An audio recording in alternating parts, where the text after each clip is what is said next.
छत्तीसगढ़, मध्य प्रदेश, राजस्थान के चुनाव होंगे, उसमें भाजपा की क्या पॉलिसी और पूरा है? देखो, भाजपा की जो पॉलिसी की बात है, पॉलिसी तो उनकी क्लियर है कि एक तो वो फ्री नहीं देंगे कुछ भी, ठीक है। मुस्लिम वोट का पॉपुलेशन है तो डिवाइड एंड रूल होगा, हर पार्टी करती है।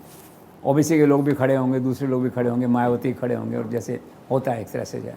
अब सर्वे जो है ना, राजस्थान के केस से ले लें तो थोड़ा डिफरेंट आते हैं, कंट्राडिक्टरी सर्वे आते हैं। अशोक गहलोत का मानना ये है कि 105 110 सीट के साथ आज कांग्रेस बनाने के लिए तैयार हैं।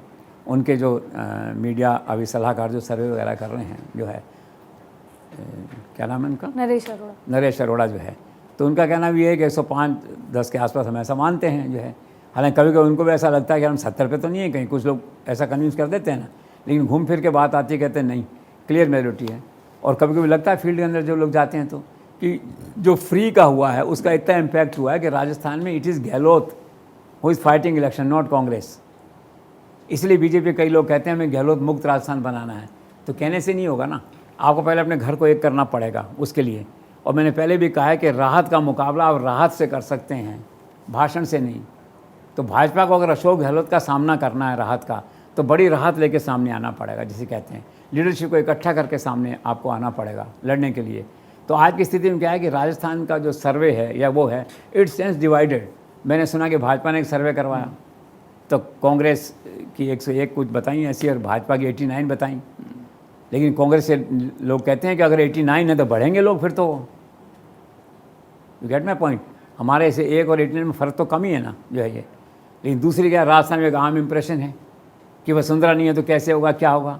हालांकि इस मिथ को या इस बात को बीजेपी वालों ने तोड़ा है और आगे भी तोड़ेंगे, उनका पूरा सम्मान रहेगा। लेकिन बीजेपी के सिस्टम में नहीं है ना, चेहरा लेके चलो। चेहरा नरेंद्र मोदी का है, हमेशा फील्ड के अंदर। आज उदयपुर भी थे तो देखो मैडम को पूरा मान सम्मान दिया, उन्हें सबको साथ लेके चलो। देखने की बात यह है भाजपा के लिए और कांग्रेस के लिए, जैसे मैंने आपसे कहा जो है कि कांग्रेस का फ्री बिग कैंपेन और मुस्लिम पोलराइजेशन को कितना आप साथ रख पाते हैं, उनका तो टेस्टिंग पॉइंट ये रहेगा, ठीक है।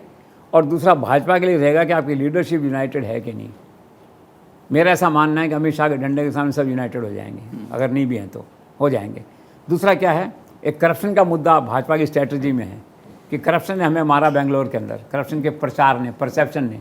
तो राजस्थान में हम बनाएंगे परसेप्शन करप्शन का, तो एजेंसी एक्टिव हो जाएंगी, कुछ एक केसेस पड़े हैं पुराने, कुछ नए जुड़ जाएंगे। एक ऐसा माहौल बनेगा सरकार के अंदर, जनता के अंदर कि हाँ ये भ्रष्ट हैं। अब जनता किस ढंग से लेती है जनता पे है, जनता भी जानती है कि चुनाव के इसमें सब बातें होती हैं ये। हालांकि राजस्थान के एक भाजपा के लीडर हैं जो है, बड़े लीडर हैं दिल्ली में, एक्टिव पॉलिटिक्स में नहीं है। उन्होंने कहा लिख लो आप मेरे से 140 सीट आएंगी। तो इसलिए मैं गुणाबाग से बचता हूँ मैं भी। इसी को वीडियो को दिखा के 4 लोग कह देंगे साहब उन्होंने कहा 51 है और 49 है जो है ये, लेकिन फिर भी बात करते हैं तो बात तो निकलती है ना आपस में जो है। तो कुछ पता नहीं क्या होगा, लेकिन फेस वैल्यू पे आज जो दृश्य सामने है उसे मैंने वही 51-49 की बात कही आती थी जो दैट्स ऑल। और दूसरा मध्य प्रदेश की बात है, मध्य प्रदेश में आम इम्प्रेशन था सरकार जारी है और कमलनाथ आ रहे हैं वापस से, मतलब कांग्रेस आ रही है वापस। लेकिन नरेंद्र मोदी का जो भाषण हुआ है अभी भोपाल के अंदर, ये आँखें खोलने वाला था।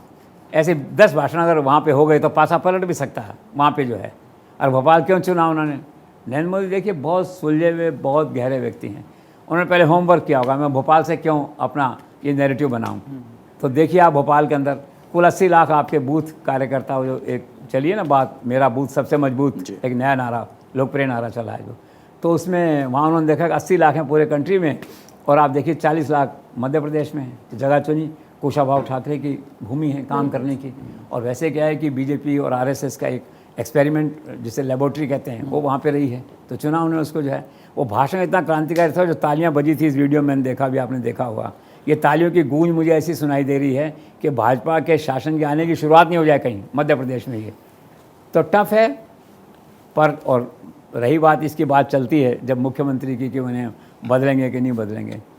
हालांकि अभी ये जो चल रहा है डिस्कशन 3-4 दिन से, तो सुना है कि 2 मुख्यमंत्रियों की बात आ रही है, लेकिन एज आई एम कंसर्न, जहाँ तक मेरा असेसमेंट है, मुझे नहीं लगता कि बदलेंगे। एक तो शिवराज सिंह क्या ग्रास रूट के आदमी हैं, विनम्र आदमी हैं, हाथ जोड़े खड़े रहते हैं। वहाँ कोई वसुंधरा राजे नहीं है, इन द सेंस कोई वो वॉइस ऑफ डिफाइंस या वॉइस ऑफ वो नहीं है सामने इस तरह की कि नहीं आपको ऐसा करना है वैसा करना है। एक होता है ना अपना सो कॉल्ड आत्मसम्मान गरिमा या जो भी आप उसको मानते हो एक तरह से, वहाँ ऐसा बार्गेन इस तरह कुछ नहीं है। और इतने सालों से हैं वहाँ पे, ग्रास रूट पे हैं। अब कभी कभी क्या होता है, यही आपकी लोकप्रियता है ना, आपकी लाइबिलिटी बन जाती है, आपका लंबा रहना वहाँ पे। कुल मिला के ये है, फेस वैल्यू पे नहीं दिखता कि चेंज होगा, लेकिन 2 राज्यों में नेतृत्व परिवर्तन भाजपा का अगर हो तो आश्चर्य नहीं है। अभी जो खड़ा करके अपने साथ में नरेंद्र मोदी इसके शुरुआत करके आए हैं कैंपेन की, तो लॉजिक तो यही कहता है कि नहीं बदले जाएंगे। But you never know Narendra Modi Amit mind, उनका कैलकुलेशन। लेकिन जो कुछ भी है इसी 5-7 दिन में जो रिशफल होगा, 3 तारीख की सुन रहे हैं, जो भी है पता लग जाएगा दैट वे जो है। और छत्तीसगढ़ की बात जो है, छत्तीसगढ़ में तो कोई लीडरशिप का इशू है नहीं, वहाँ उसको और थोड़ा मजबूती मिल गई है। वहाँ डिप्टी चीफ मिनिस्टर एक डिफाइंड को बना दिया है, वहाँ के जो सचिन पायलट हैं इन ए वे जो है, तो उसको दे दिया स्थान वहाँ पे, पार्टी अध्यक्ष था, डिप्टी सीएम बना दिया है। ऐसा माना जाना चाहिए, स्थिति इसको और मजबूत हुई है। न जाने क्यों छत्तीसगढ़ में एक आम इंप्रेशन बना हुआ है, परसेप्शन 6-7 महीने से कि यार कांग्रेस रिटेन करेगी, कांग्रेस रिटेन करेगी। वक्त बताएगा।